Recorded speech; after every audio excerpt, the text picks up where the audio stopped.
Likewise, the next two characteristics relate to each other. Characteristic number 9. Board members embrace change and resolve to work through transitions together and united for the good of the kingdom and the advancement of God's kingdom. For me, the best practice can be stated in a yes to Spirit-inspired vision. You remember the S-curve we discussed earlier? Change is inevitable. Problems arise in the transitions. We bring to the board a mindset of yes to a Spirit-inspired vision. Of course, there will be questions, appropriate questions, good questions asked. But the mindset is we are moving ahead. Change is inevitable. Problems arise when we fail to acknowledge the change that is even taking place in our midst. So there is a yes mindset to a Spirit-inspired vision that we consider as a board. I think the major strength is the diversity that we have as a board. We come from different cultures, different backgrounds, different ways of looking at the world, different ways of understanding education, and that makes up different kinds of people. So unless I have somebody questioning my presuppositions that come from my culture, I really can't see a better way. And so diversity is a strength because it helps us come to better ways forward than what I would bring by myself. Characteristic number 10. Board members participate in assessing the effectiveness of prior decisions and collectively make appropriate adjustments. The best practice can be stated in these 4 words: review, revise, redirect, renew. Let me tell you what I mean. I will not work through this planning cycle in detail. You've seen variations of this planning cycle. But look in the middle of the planning cycle.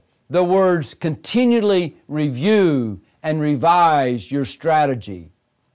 That means that as we work through our mission and vision statements, we assess our situation, we analyze the context in which we work, we develop our goals and strategies for our assignments, and we put into place an implementation strategy. At all of these points, we are free to bring to the board, to bring to small groups within the congregation our best thoughts. We seek feedback. We want others to review and even revise what we put on the table. We give our best, knowing that as we give our best and others contribute to the revisions, what we put on the table will be different, but it will be better. Don't wait until you feel like you have every question answered before you present the idea to the board. Pastor and board members responsible for planning certain projects bring their best to the board or to groups within the congregation. It is our best, but as we give it and as it is revised, something good emerges. And build into your mindset that review and revision is not bad. It's necessary to bring forth the very best that our church, our organization needs. Characteristic number 11. Board members are outstanding examples of giving regularly and sacrificially to the church they serve. For me, the best practice is this. They are role models of generosity and stewardship. Tithers and contributors look to board members for evidence of their consistent giving to the church.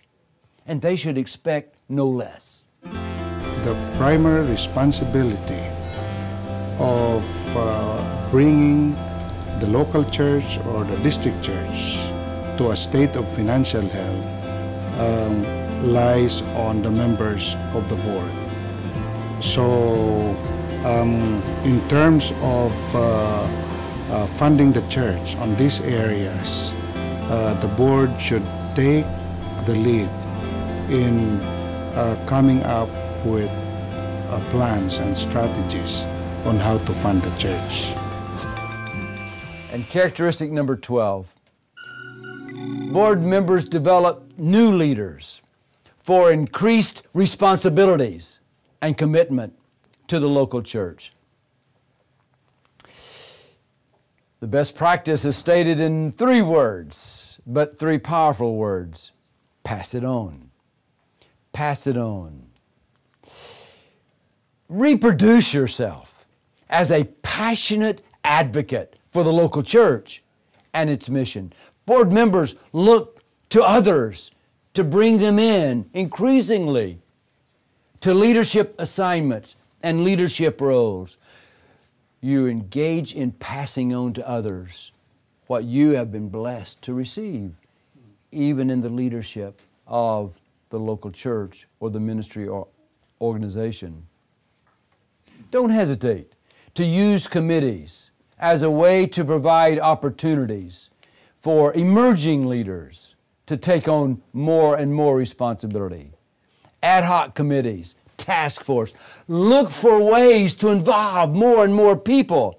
They may not be on the board, but they have the potential both of contributing and they have the desire to make a contribution.